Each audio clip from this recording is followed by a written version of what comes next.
mobile দিয়ে তুলে নে আমার টাকা তুলে নে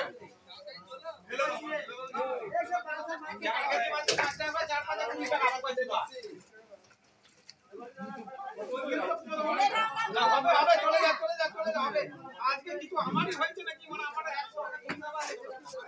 কত করে দিল মাছটা না না 11 কিলো 800 ছিল 11 কিলো 800 11 কিলো করে দিই বলে 13 কিলো মাছ দেবো তো বাটি এই মাছটা আমার ঠিক আছে সব আমি তো রেডি করি ওইভাবেই তো রাখবো আমি আমার কাজের গুরু আমাকে শিখাবি না পারা সে চলে গেছে এবার আমাকে ওখান থেকে বলে 13 কিলো থেকে না রে 11 কিলো 800 ছিল আমি 800 বাদ দিয়ে দিয়েছি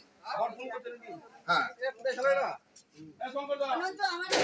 মজুর মাল নাকি এটা এই তুই দিলি তা নেই তো মজুর নাকি চলে যাও দিদি বলবে আমাদের 50 টাকা দিয়ে আমাদের দুটো দিন কিতে পড়বে ওইভাবে